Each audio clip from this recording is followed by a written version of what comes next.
श्रीमत्सद्गुणशालिनं चिरचिनीः व्याप्तं च दिव्याकृतिं जीवे साक्षरमुक्तकोटिसुखदम् नैकावताराधिपम् ज्ञेयं श्रीपुरुषोत्तमं मुनिवरे वेदादिकीर्त्यं विभुं तं मूलाक्षरयुक्तमेव सहजानन्दं च वन्दे सदा गुणातीतोऽक्षरं ब्रह्म भगवान् पुरुषोत्तमः जनो जानन्निदं सत्यं मुच्यते भवबन्धनात्। श्री स्वामिनारायण भगवान की जय। अक्षर पुरुषोत्तम महाराज की जय। गुणातीतानंद स्वामी महाराज की जय। भगत जी महाराज की जय। शास्त्री जी महाराज की जय। योगी जी महाराज की जय। प्रमुख स्वामी महाराज की जय। महंत स्वामी महाराज की जय। सूरत अक्षरधाम महोत्सव की जय। कार्यकर सुवर्ण महोत्सव की जय। गई काले आपणे सांख्य विचार पर बातों करी थी। फरी एक बार छेल्ला लगभग 6-7 દિવસનું પુનરાવર્તન એક સાથે કરી લઈએ તો સૌથી પહેલા આપણે જોયું ગીતાના સંવાદ દ્વારા કૃષ્ણ ભગવાન અને અર્જુનના સંવાદ દ્વારા કે બ્રહ્મભાવ પ્રાપ્ત કરવો અને સાધના કરવી એ આપણા માટે આવશ્યક છે. ભગવાન સાથે હોય, ભગવાનની પ્રાપ્તિ થઈ હોય છતાં પણ જો યથાર્થ સાધના કરી ન હોય તો ભગવાનની પ્રાપ્તિ એ ટકી શકતી નથી. ભગવાનની પ્રાપ્તિનું ફળ આપણને મળતું નથી. ત્યારબાદ આપણે જોયું 2 દિવસ માટે કે પ્રાપ્તિનો વિચાર આપણને કેવા ભગવાન મળ્યા છે, આપણને કેવા ગુરુ મળ્યા છે, આપણને કેવો સિદ્ધાંત મળ્યો છે, કેવો સત્સંગ મળ્યો છે, તેનો વિચાર આપણે કરવો એ પ્રાપ્તિનો વિચાર. ત્યારબાદ આપણે જોયું કે પ્રાપ્તિના વિચારની સાથે સાથે ભગવાનના મહિમાની અંદર ભગવાનના કર્તાપણાનો વિચાર આવે છે. એટલે કે ભગવાન સર્વ કરતા છે. જે કંઈ પણ થાય છે ભગવાન જ કરે છે. સુધારે છે, બગાડે છે, ભગવાન જ કરે છે. અને બધું જ આપણા સારા માટે કરે છે. એમાં પણ આપણે 4 વસ્તુ જોઈ હતી કે ભગવાન ભક્તને દુઃખ આપે એ સારા માટે હોય છે. કારણ કે ભક્તે આજ્ઞા લોપી હોય તો સજા રૂપે દુઃખ આવતું હોય. ઘણીવાર શૂળીનું દુઃખ કાંટે મટાડતા હોય. ઘણીવાર કસોટી કરવા માટે સામેથી દુઃખ આપતા હોય. અને અમુક વાર વાસના તોડવા માટે, આપણને ભ્રમરૂપ કરવા માટે, નિર્વાસનિક કરવા માટે દુઃખ આપતા હોય છે. ત્યારબાદ ગઈકાલે આપણે જોયું કે આપણા જીવનમાં સાંખ્ય વિચાર અને આત્મવિચાર એ 2 અગત્યની બાબતો છે. એમાં આપણે જનક રાજાનું દ્રષ્ટાંત સાંભળ્યું હતું. હવે પ્રમુખ સાંઈ મહારાજ એકવાર અમેરિકા ગયા હતા વિચરણ કરવા માટે. અને વિચરણ દરમિયાન સ્વામી એક સેન્ટરમાં હતા. બહુધા શિકાગોની આસપાસનું સેન્ટર હશે, મને અત્યારે યાદ નથી.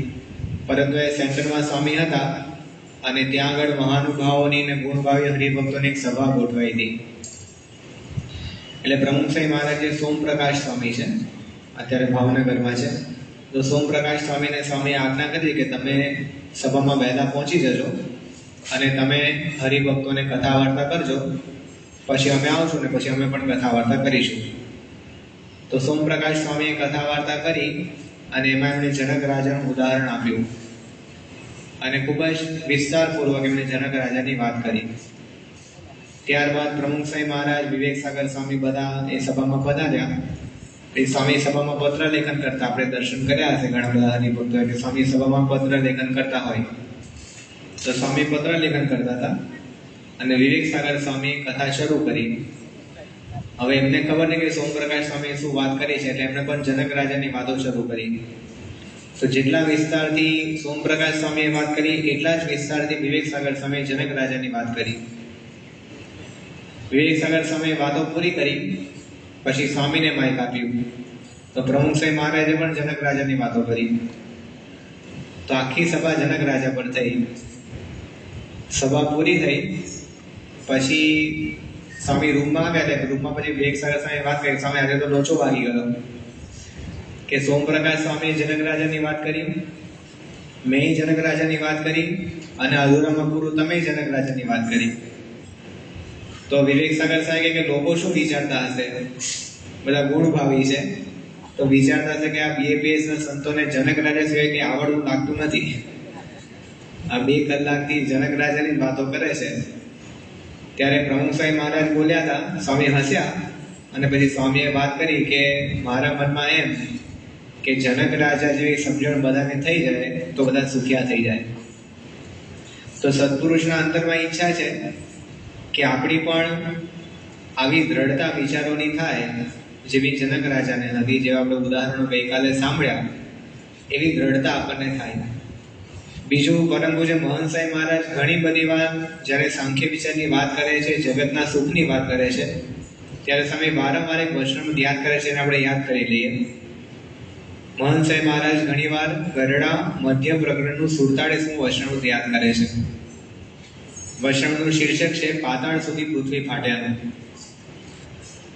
એમાં મહારાજ વાત કરે છે કે આ જીવને ક્યારેય પણ પંચ વિષયની તૃપ્તિ થઈ નથી અને થવાની પણ નથી.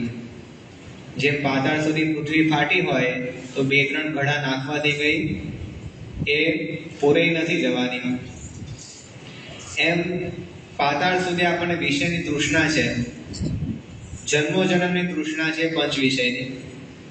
તો એ તૃષ્ણા કઈ 1 જન્મમાં, 2 જન્મમાં કે 10 જન્મમાં કે 100 જન્મમાં પણ સુકાવાની નથી. એ નાશ નથી પામવાની, એ તૃપ્ત નથી થવાની. તો મહંત સાહેબ મહારાજ વાત કરે છે કે આમાં લખ્યું છે કે વિષયમાંથી કોઈ કાળે તૃપ્તિ થઈ નથી અને થવાની પણ નથી. થઈ નથી એ તો બરાબર છે, પણ થવાની નથી એટલે રસ્તો બંધ. સામે કે આપણને ખબર પડે કે આપણે અહીંથી સુરત જવું છે અને આ રસ્તો તો આપણને સુરત બાજુ નહીં લઈ જાય, આ રસ્તો તો આપણને બીજી બાજુ લઈ જશે, આ ખોટો રસ્તો છે. તો જે ઘડીએ ખબર પડે કે આ ખોટો રસ્તો છે આપણે તરત ટર્ન મારીએ છીએ. એવું વિચારતા નથી કે હાલો ને હજી બીજા 2-3 કલાક ચલાવે ને પછી પાછો ટર્ન મારીને સાચા રસ્તે જશું. એવું આપણે ક્યારેય કરતા નથી. એમ મહારાજે આપણને સિગ્નલ આપી દીધી કે આ ખોટો રસ્તો છે, વિષય ભોગવાથી ક્યારે તૃપ્તિ થવાની નથી. ભાગવતમાં યયાતિનું આખ્યાન આવે છે કે યયાતિ રાજાએ પોતાના દીકરાની પણ ઉંમર અને યુવાની લઈને વિષય ભોગવ્યા.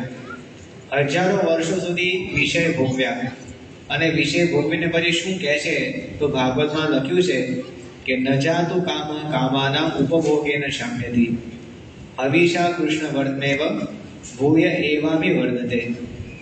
ન જાતુ કામ કામાનામ, ખરેખર કામાનામ કામઃ, કામી માણસોની તૃષ્ણા એટલે કે બધા માણસોની તૃષ્ણા ઉપભોગેન શામ્યતિ, વિષય ભોગવવાથી કઈ શાંત થતી નથી.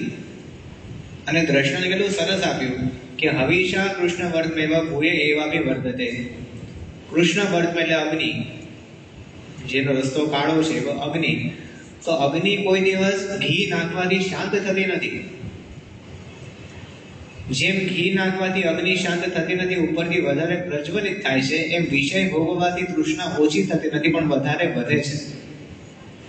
જેમ જેમ વિષય ભોગવીએ એમ ઈચ્છાઓ વધતી જાય, જેમ જેમ વિષય ભોગવીએ એમ વધારે વિષય ભોગવાની આપણને ઈચ્છાઓ થાય. તો આ એક રસ્તો, સ્વામી કીધું આ રસ્તો બંધ છે. મહારાજે આપણને ના પાડી કે વિષય ભોગવે, છેલ્લી વાર ભોગવી લઈએ. ઘણીવાર હરિભક્તો ગુણભાવી હોય તો કે સ્વામી વ્યસન જવે, આ 1 અઠવાડિયું વ્યસન કરી લે પછી નહીં કરીએ. પણ 1 અઠવાડિયું પૂરું જ ના થાય. આપણને કે 1 વાર આપણે સિનેમામાં જઈ આવીએ પછી નહીં જઈએ, પણ 1 વારમાં તૃપ્તિ થાય જ નહીં. આપણને કે 1 વાર આપણે હોટલમાં જમી લે અને પછી આપણે આજીવન નહીં જમીએ, પણ 1 વાર જમીએ એનો કાંટો એવો લાગે ને કે ફરી ક્યારે ઉકળે જ નહીં. મોડાધન સાંઈ કે બજારના કાંટા તો ભયંકર છે.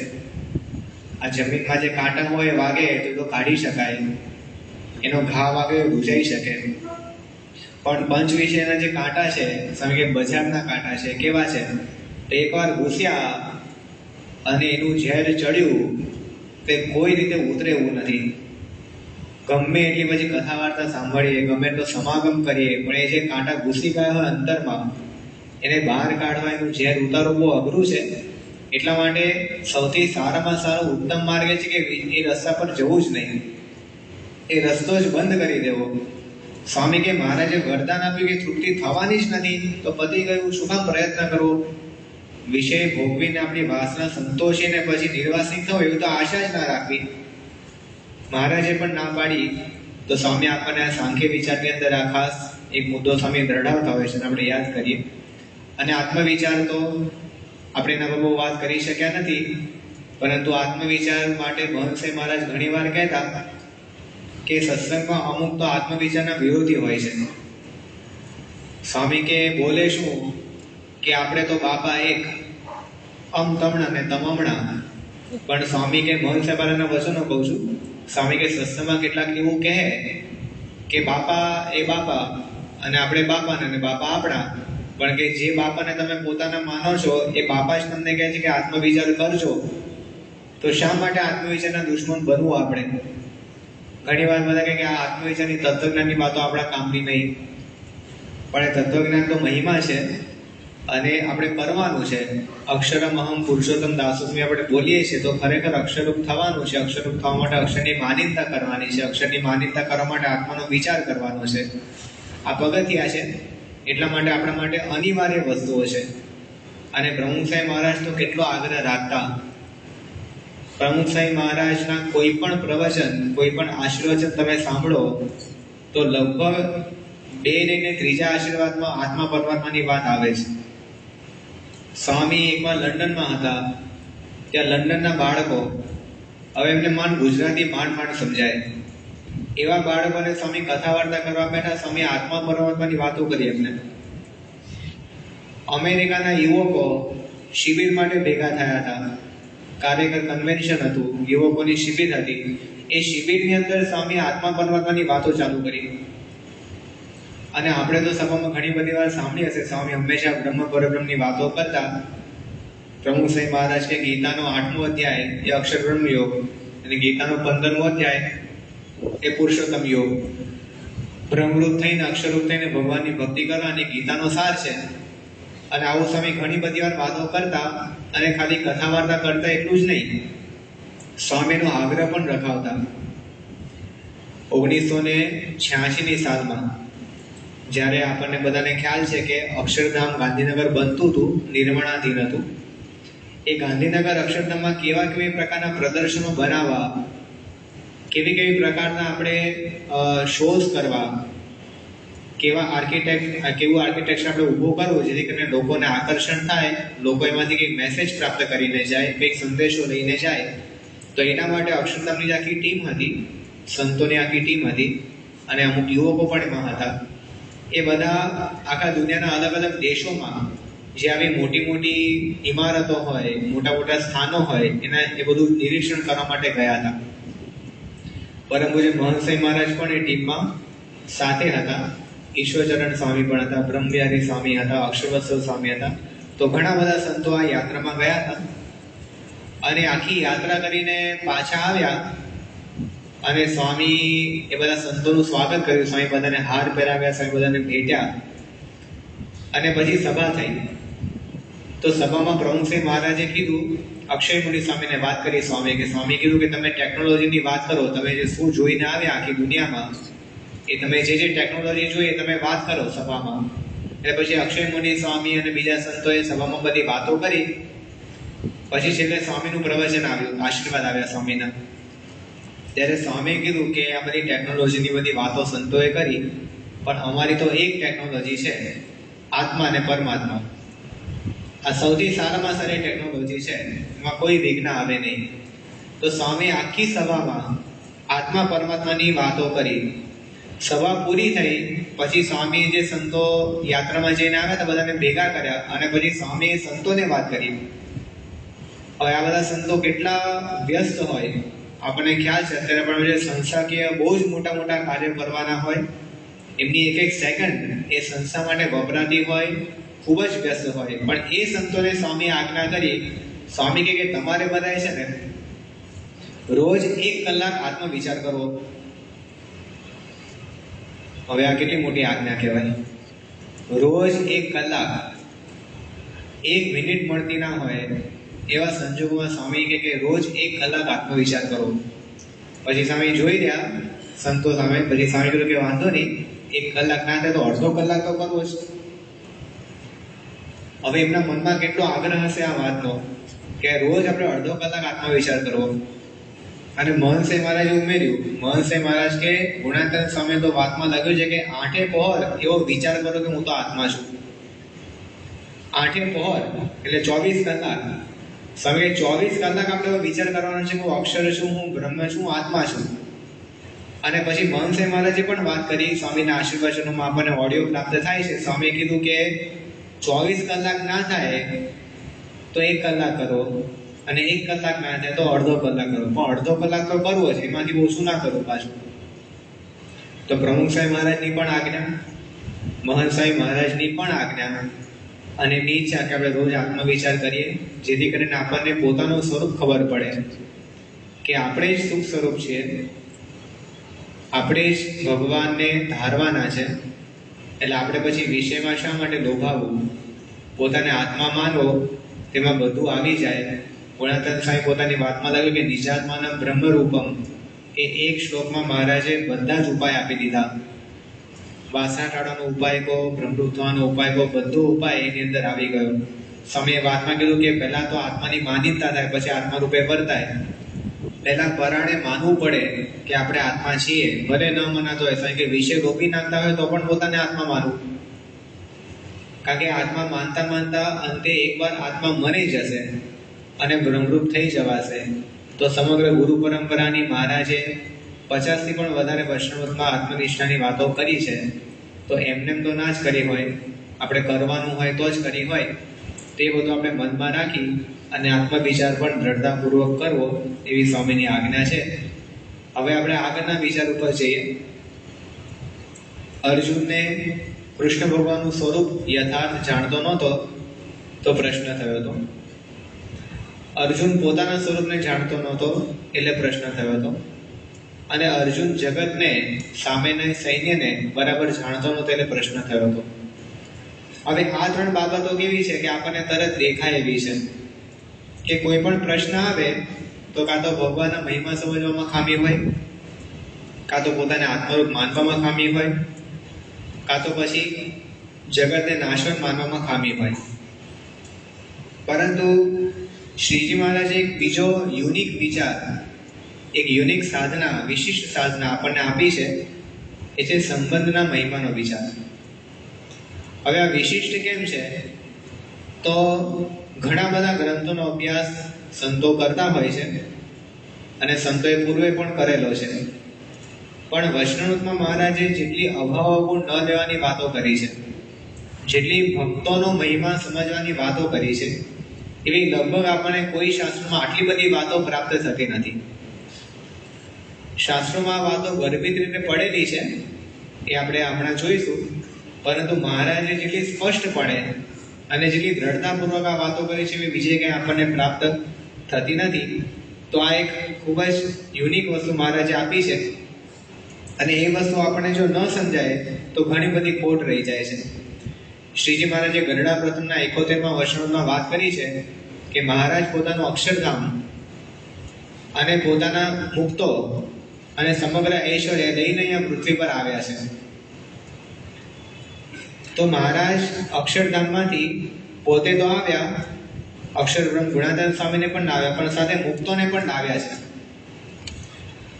હવે મોટા મોટી ખામી ક્યાં રહી જાય છે કે આપણે હરિભક્તોને જેમ જેમ સમજી શકતા નથી.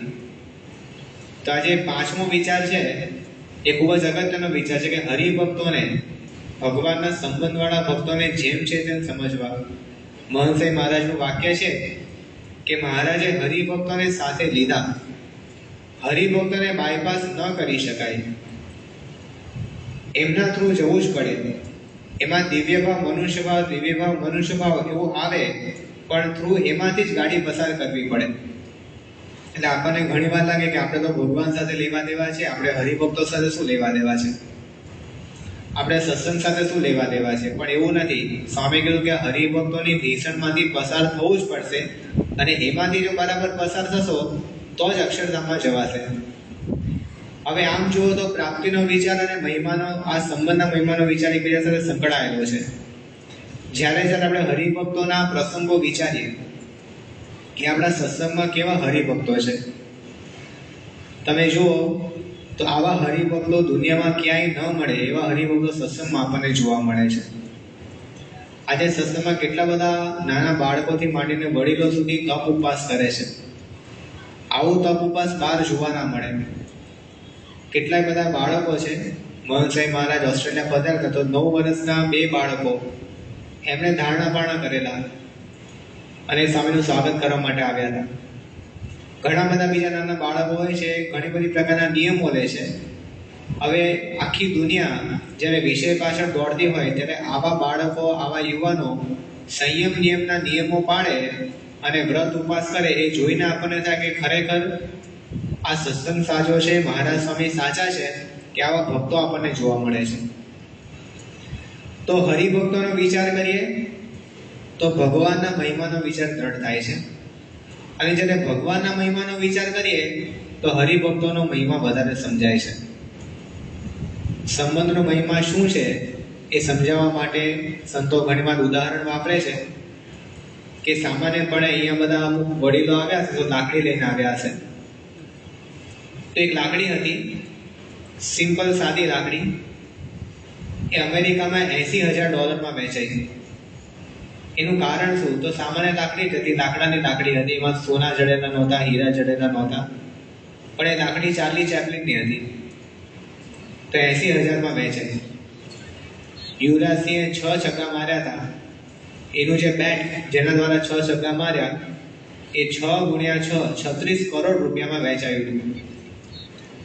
તો કોઈ પણ બેટ 36 કરોડ રૂપિયાનું હોય નહીં. સોનાનું હોય તોય કદાચ ના હોય, પણ આ બેટની કિંમત કેમ વધી ગઈ? તેને સંબંધ થયો, કોઈ વિશિષ્ટ વ્યક્તિનો સંબંધ થયો. નેપોલિયન છે, એનો એક વાળ એ પણ લાખો રૂપિયામાં વેચાયો હતો. તો આ બધી વસ્તુઓ કેવી છે, લોકમાં આપણને જોવા મળે છે કે સંબંધનો મહિમા છે. એવી રીતે સત્સંગમાં પણ આપણને સંબંધનો મહિમા આપણે સમજવાનો છે. અને આપણા માટે અગત્યની વસ્તુ આ કેમ બને છે? તો અંગ્રેજીમાં કહેવત છે કે life is like climbing up અને ડિસેન્ડિંગ એસ્કેલેટર. આપણે ક્યારેક શોપિંગ મોલમાં કેમ ગયા હોઈએ તો પેલા એસ્કેલેટર આવે ઓટોમેટિક, દાદરા ચડ ઉતર કરતા હોય. તો ઉતરતા દાદરા હોય અને ઉતરતા દાદરા ઉપર તમારે ઉપર ચડીને જવાનું હોય તો એ કેવું અઘરું પડે. એટલે કે ઉતરતા દાદરા પર તમે ખાલી ઊભા રહો ને તો પણ થોડા વખત તમે નીચે આવી જાઓ. એટલે જો ઉતરતા દાદરા ઉપર સ્થિર રહેવું હોય તો પણ ચાલવું પડે, અને ઉપર ચડવું તો ડબલ સ્પીડમાં ચાલવું પડે. એમ જીવન એવું છે કે જો આપણે કંઈ જ ના કરીએ ને તો આપણે ધીમે ધીમે ઘટતા જઈએ, ધીમે ધીમે ઉતરતા જઈએ. એમાં સત્સંગમાં તો આપણને ખાસ કરીને આ જોવા મળે. અહીંયા ઘણા બધા હરિભક્તો છે, નિષ્ઠાવાન સત્સંગી છે. કોઈક સમય આપણને સત્સંગ થયો હશે, કાં તો જન્મથી આપણને સત્સંગ પ્રાપ્ત થયો હશે. આપણે આપણો વિચાર કરીએ તો જ્યારે સત્સંગમાં કોઈ નવું આવે છે ને ત્યારે અંતરમાં બહુ આનંદ હોય, બહુ મજા આવતી હોય સત્સંગ કરવાની. ઘણી વાર મેં સારંગપુરમાં રહીએ છીએ તો અમુક ગુણ ભાવીઓ આવે, પહેલી વાર સારંગપુરમાં આવે ને પગ મૂકે ને શાંતિ શાંતિ થઈ જાય અને વાત કરીએ કે સ્વામી અહીંયા તો મને બહુ શાંતિનો અનુભવ થાય છે. પણ જે વર્ષોથી સારંગપુરમાં રહેતા હોય ને અશાંતિનો અનુભવ થતો હોય, તે બધું કેમ થાય? તો પહેલી વાર કોઈ વ્યક્તિ સત્સંગમાં આવે ત્યારે એને શાંતિનો અનુભવ થાય, એને બધાનો મહિમા સમજાય, બધા હરિભક્તો સાથે મજા આવે, બધા સાથે હેત રહે, બધાનો મહિમા સમજે, ગુણ ગાય. પણ ધીમે ધીમે જેમ સત્સંગ કરે, સત્સંગનો વ્યવહાર છે, સત્સંગની રીત વાત છે, એમાં ધીમે ધીમે કરતા પછી અવગુણ આવવા માંડે. દેખાય કે ભાઈ આ વ્યક્તિ આટલું બરાબર કરતો નથી, આ આટલું બરાબર કરતા નથી, એવું ધીમે ધીમે મનમાં થાય. એટલે પછી શું થાય કે અશાંતિની શરૂઆત થાય. પહેલા આપણે સત્સંગમાં આવે ત્યારે સંતોનો કેટલો મહિમા હોય, હરિભક્તોનો કેવો મહિમા હોય, પણ એના એ વ્યક્તિ સત્સંગમાં 5 વર્ષ થાય, 7 વર્ષ થાય, 10 વર્ષ થાય, પછી એટલો મહિમા રહેતો નથી. તમે તપાસ કરજો કે પહેલા આપણે સંતોને જે રીતે પગે લાગતા હતા, પહેલા હરિભક્તોને જે રીતે પગે લાગતા હતા, મળતા હતા, તો અત્યારે કદાચ એવું નહીં રહ્યું હોય. એનું કારણ શું છે? કે આ એક નેશનલ ટ્રેન્ડ છે. આવું થાય જ કે સત્સંગમાં આવ્યા પછી આપણને સ્વભાવો લોકોના દેખાય, દોષો દેખાય, ખામીઓ દેખાય, અને ધીમે ધીમે અશાંતિ ઊભી થાય.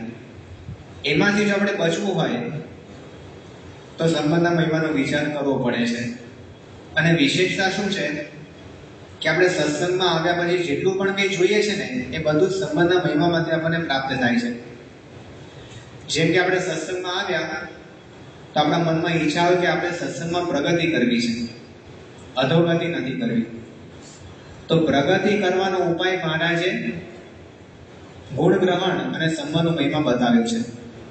ગરડા પ્રથમ પ્રકરણનું 53મું વચનામૃત છે. એનું શીર્ષક છે વધ્યા ઘટ્યા. વધ્યા ઘટ્યા. મેં પ્રશ્ન પૂછ્યો કે મારા સત્સંગમાં કોણ વધે છે અને કોણ ઘટે છે? મારાથી સીધું જવાબ કે સત્સંગમાં જે સંતનો ગુણ ગ્રહણ કરે છે વધે છે, અને અવગુણ ગ્રહણ કરે છે ઘટે છે. તો આપણને લાગે મારે સત્સંગમાં પ્રગતિ કરવી છે, બરાબર, સંયોજક બનવું છે, નિરીક્ષક બનવું છે, નિર્દેશક બનવું છે, આ તો બધી ખાલી પોસ્ટ છે. પણ ખરેખર સત્સંગમાં પ્રગતિ શું છે? તો આપણને સંતોનો ગુણ આવે, હરિભક્તોનો ગુણ આવે, એ પ્રગતિ છે.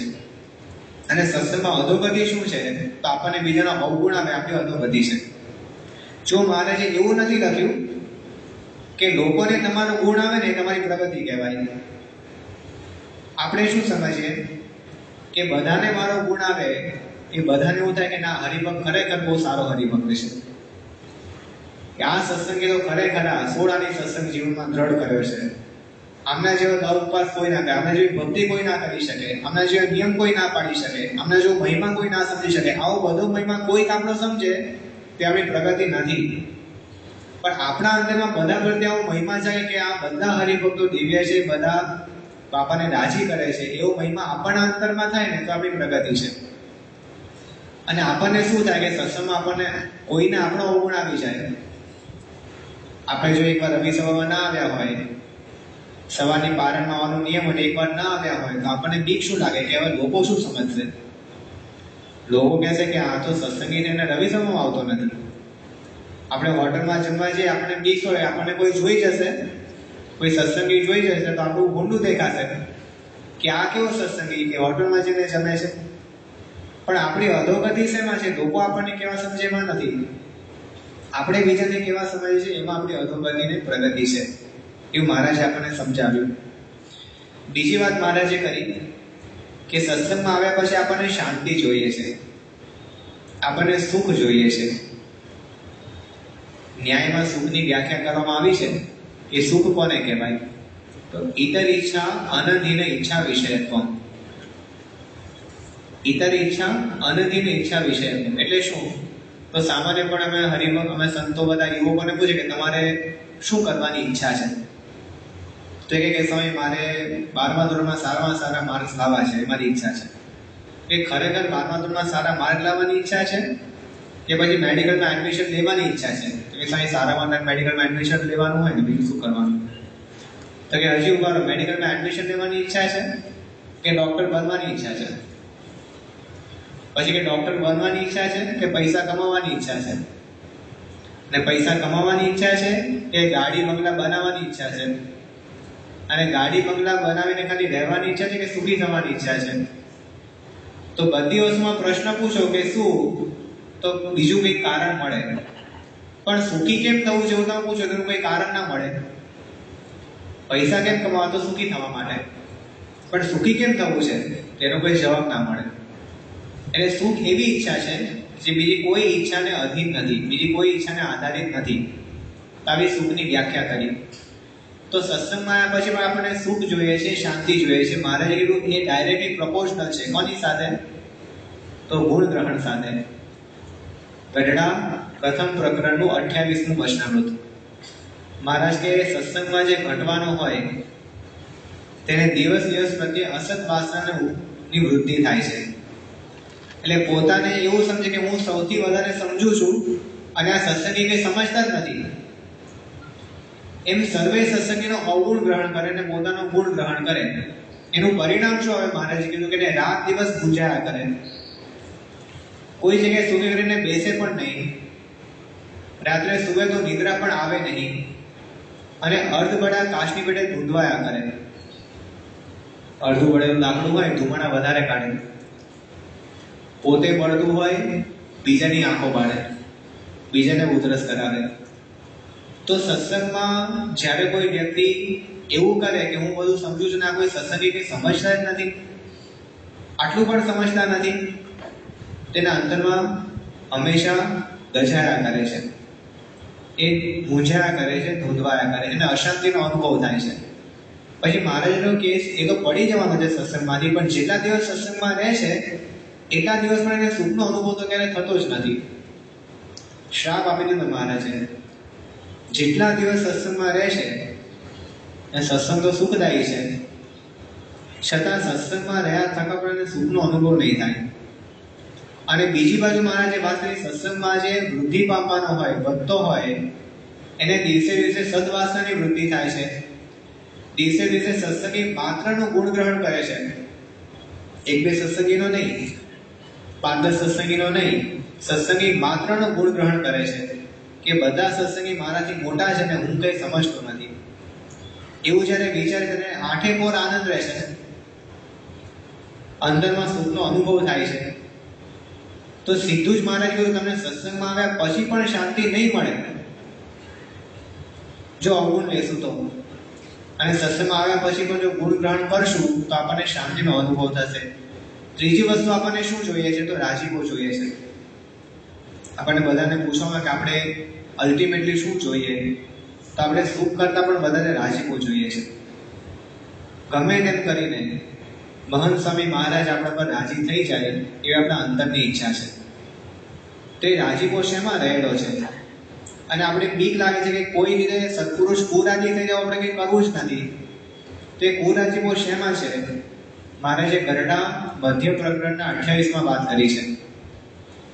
મધ્ય 28માં મહારાજ કહે છે કે અમારો અતિશય દયાળુ સ્વભાવ છે, અમારો અતિશય દયાળુ સ્વભાવ છે, છતાં પણ જો કોઈ ભગવાનના ભક્તનો દ્રોહ કરે તેના ઉપર મારે દયા રહેતી નથી. પછી મહારાજે કીધું કે કોઈ ભક્તનો અવગુણ ગાતો હોય તો એની સાથે હું બોલવા નહીં છું તો પણ બોલી ન શકું, અને એના હાથનું અન્નજળ મને ભાવે નહીં. હવે વિચારો, આપણે કોઈકના ને કોઈકના અવગુણની વાતો કરતા હશું. મહારાજ કે હું એની સાથે બોલવા નહીં છું. મહારાજ કે હરિભક્તને જો મને ઈચ્છા થાય કે હું એની સાથે વાત કરું, મહારાજ મૂર્તિમાં હોય, મંદિર ઉપર મહારાજ વિરાજમાન છે, અને મહારાજની ઈચ્છા થઈ કે આ હરિભક્તને હું મૂર્તિમાંથી બહાર આવીને એની સાથે વાતચીત કરું, પણ પછી મહારાજ પોતે જ અટકી પડે કે ના ના નથી કરવું, કારણ કે તો અવગુણ લે છે. અને હું બોલવાની ઈચ્છું પણ મને બોલવાની ઈચ્છા ના થાય. અને આપણે 56 ભોગનો થાળ ધરાવતા હોઈએ આપણા ઘરે, ઘર મંદિરમાં સારામાં સારી વાનગીઓ બનાવી હોય, 5 થાળ 10 થાળ ગાતા હોઈએ, પણ જો આપણે કોઈનો અવગુણ લેતા હશું તો મહારાજ કે તમારા થાળ તમે રાખો, મારે તમારા હાથનું અન્ન જળ ખાવું નથી. હવે કેટલી ભયંકર વાત કહેવાય. હજી આનાથી પણ આગળની વાત મધ્યના 60મા વર્ષમાં મહારાજ કહે છે, છેલ્લો પેરેગ્રાફ, મહારાજ કે અમારો અતિશય દયાળુ સ્વભાવ છે. પછી મહારાજ પોતે પોતાનો પ્રસંગ કહે છે, આવું તો ક્યારે બન્યું જ નથી. મહારાજ પોતે પોતાનો પ્રસંગ કહે છે કે અમે જગન્નાથપુરીમાં હતા અને ત્યાંના બાવાને કહ્યું કે તમે લીલી ભાજી તોડીને લાવો, તમે ના પાડી કે અમે ભાજી નહીં તોડી, એમાં તો જીવ રહેલો છે. તમને ડારો આપ્યો, તલવાર દેખાડી, પણ અમે ના જ માન્યા. આવો અમારો દયાળુ સ્વભાવ છે.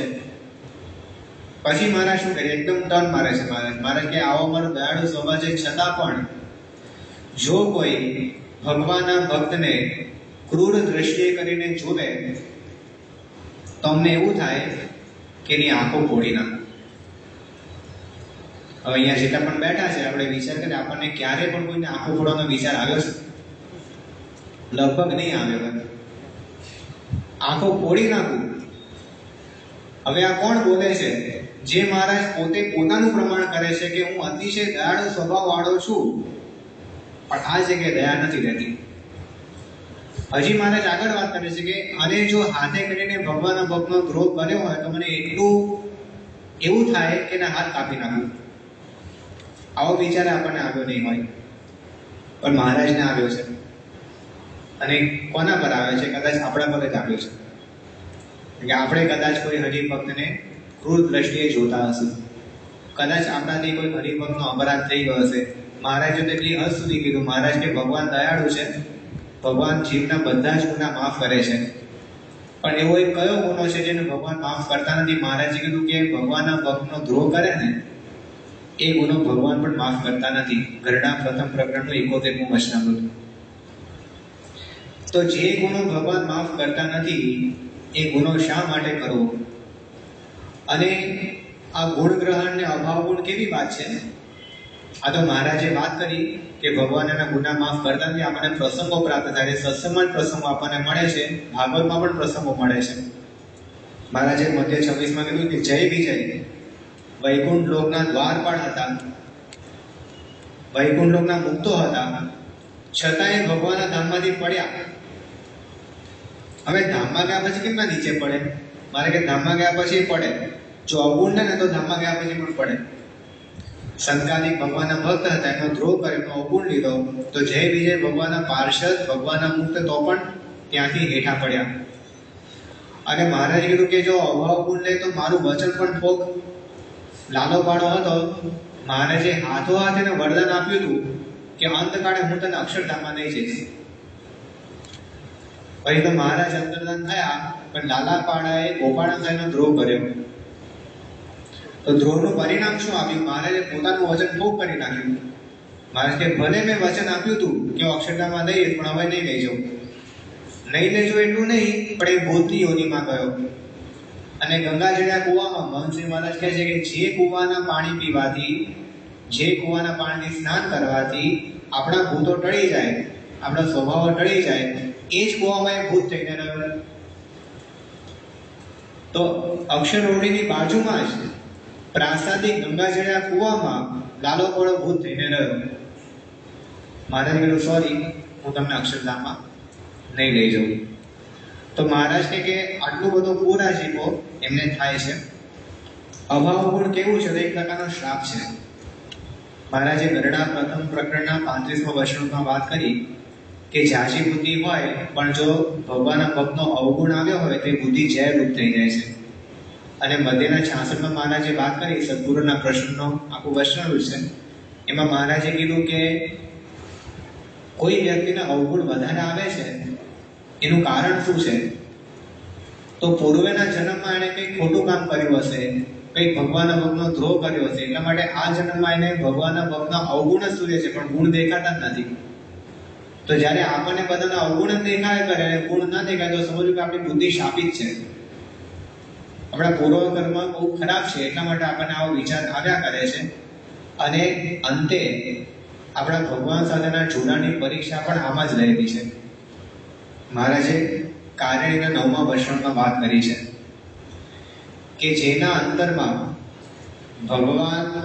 ભગવાનના ભક્તનો મહિમા હોય અને ભગવાનની ભક્તિ હોય, એને કોઈ દિવસ ભગવાનના ભક્ત સાથે રીસની આંટી પડે જ નહીં. હવે આવી વાત મહારાજ કેમ કરે છે?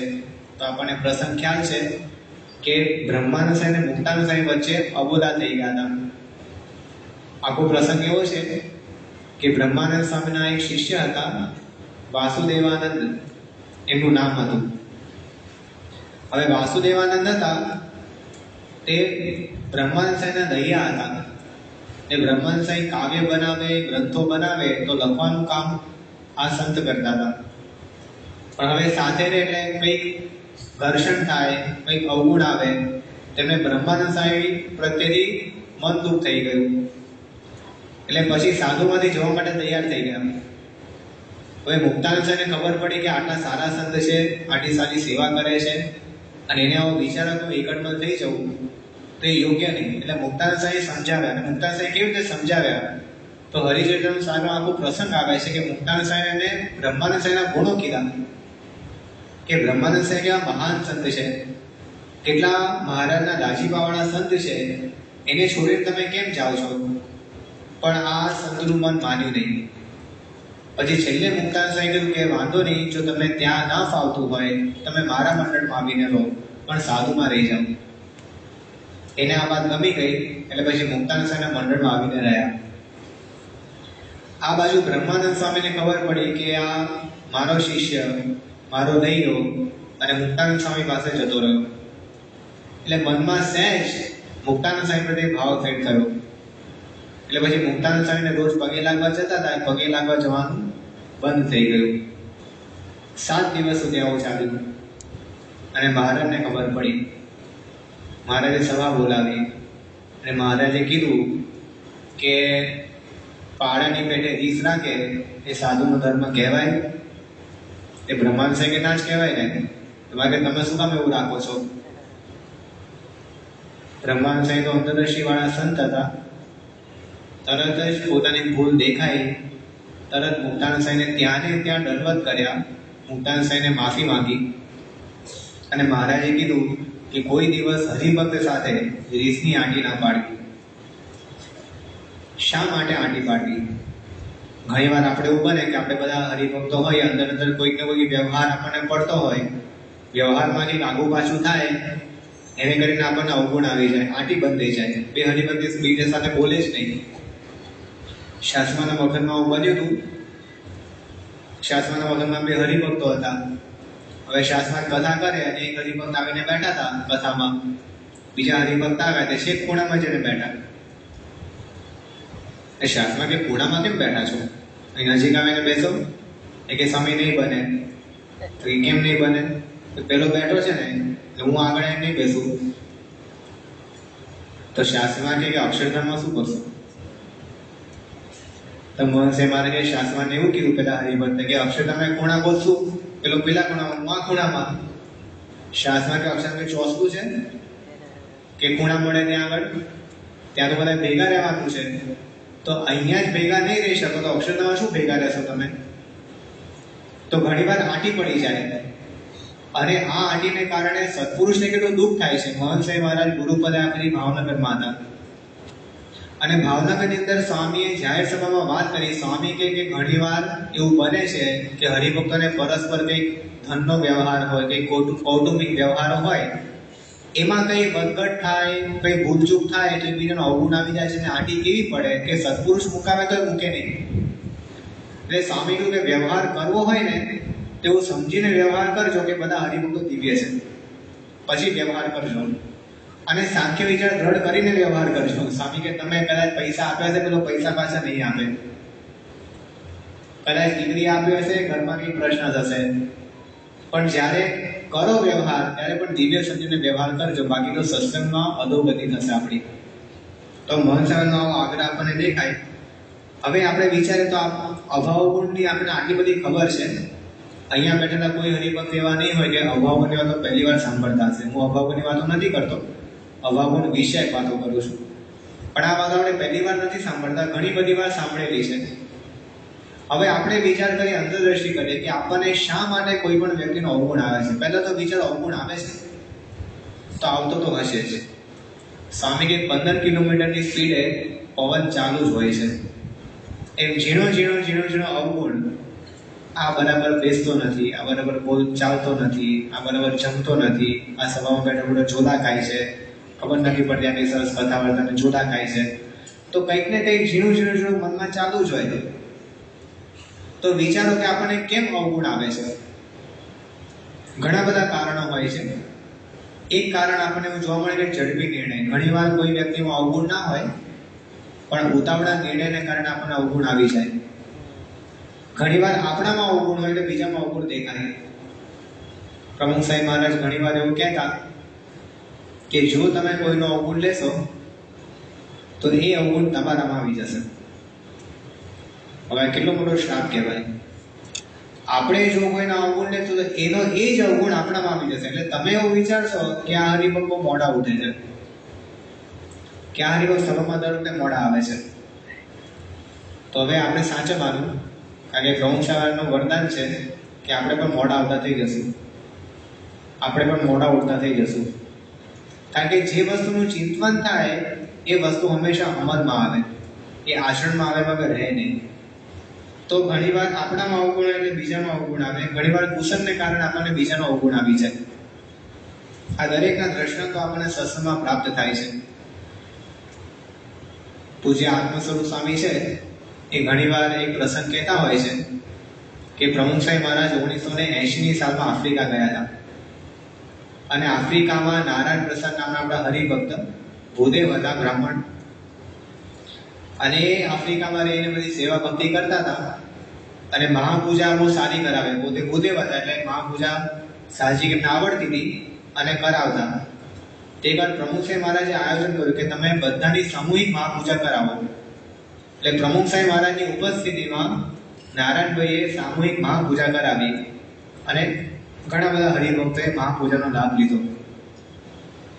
મહાપૂજા પૂરી થઈ પછી પ્રમુખ સાહેબ મહારાજના આશીર્વાદનો વારો આવ્યો. સ્વામીએ કીધું કે આ નારાયણ પ્રસાદ છે, આપણા સંનિષ્ઠ હરિભક્ત છે, ભૂદેવ છે, આટલી સુંદર મહાપૂજા આપણને કરાવી, તો મહાપૂજાના અંતે આપણે દક્ષિણા આપવી જોઈએ. તો બધા હરિભક્તો અહીંયા મને પગે લાગવા આવો, ત્યાર પછી નારાયણભાઈને તમે દક્ષિણા આપજો, જેની જેટલી શક્તિ યથાશક્તિ બધા દાન કરજો. હવે આવી આજ્ઞા થઈ અને નારાયણભાઈ એકદમ ઉત્સાહમાં આવી ગયા.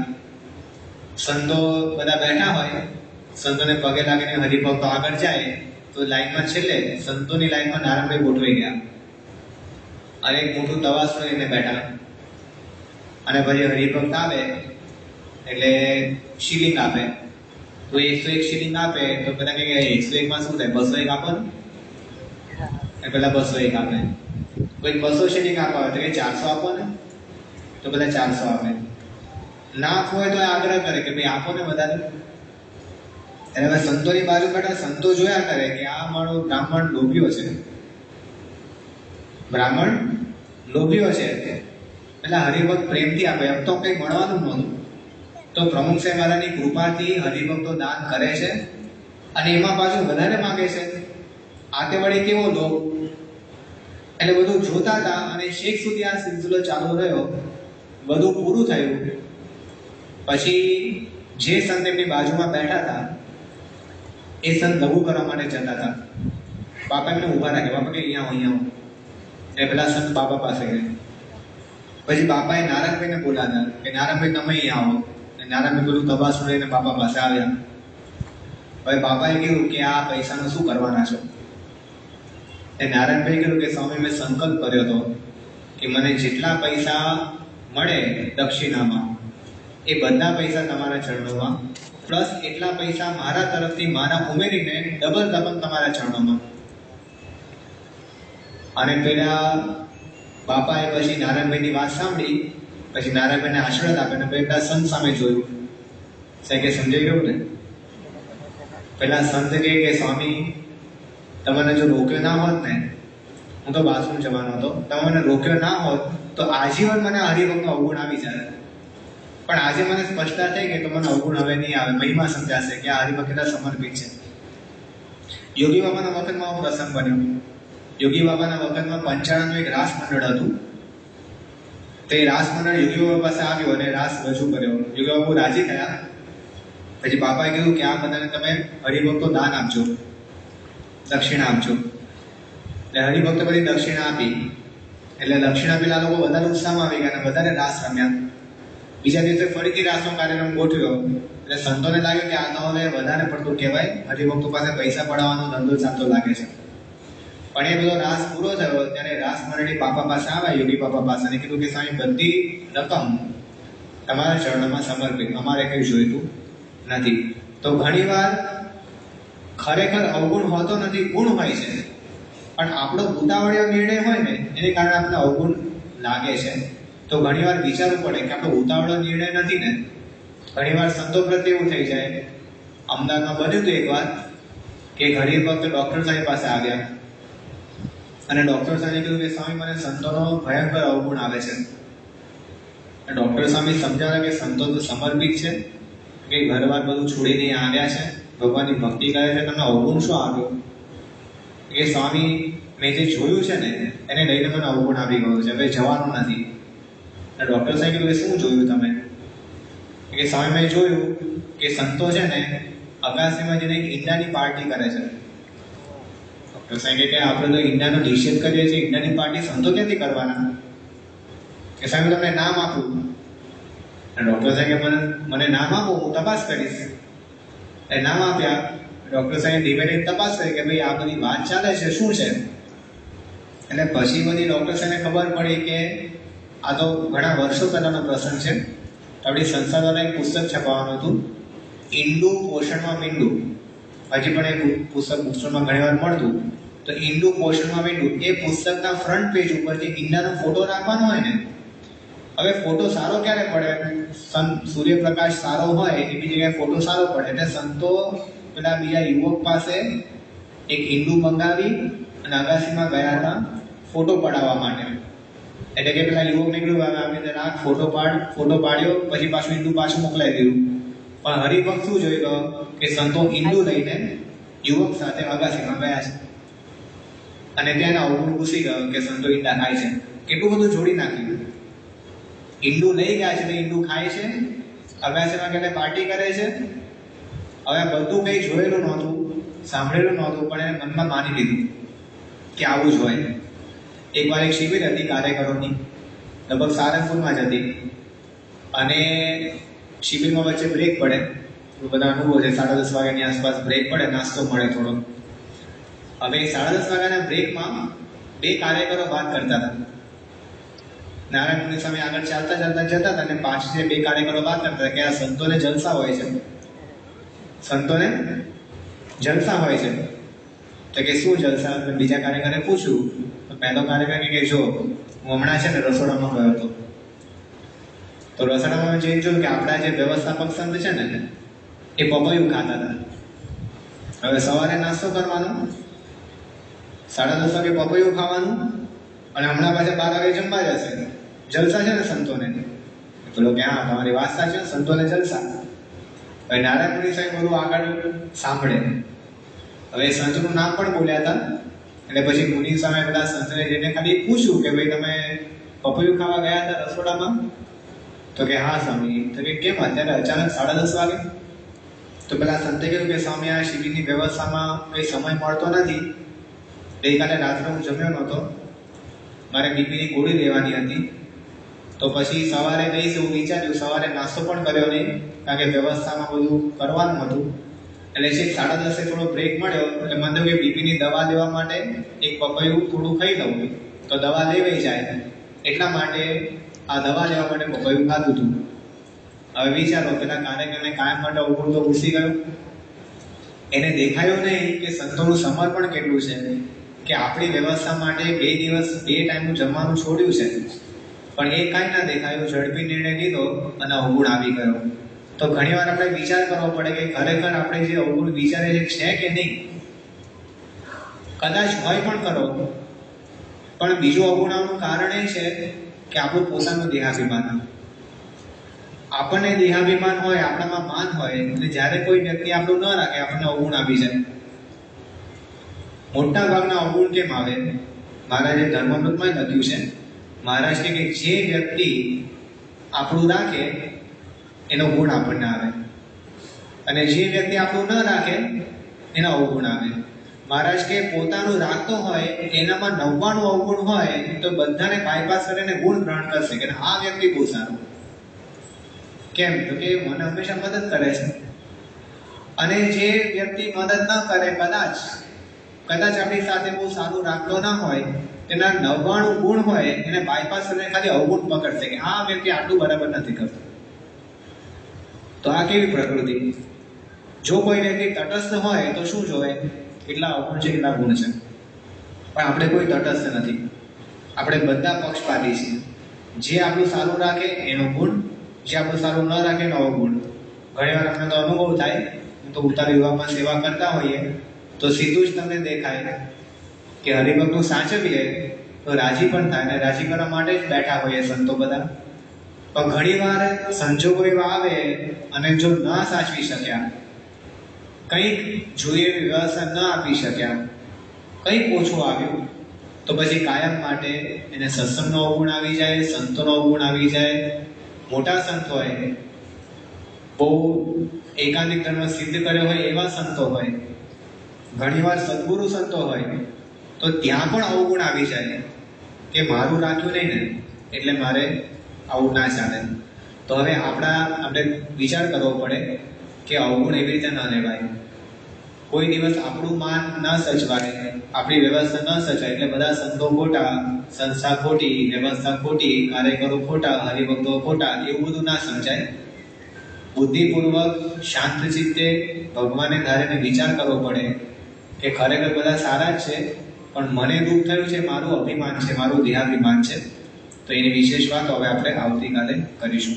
શ્રી સ્વામિનારાયણ ભગવાનની જય. સ્વામિનારાયણ.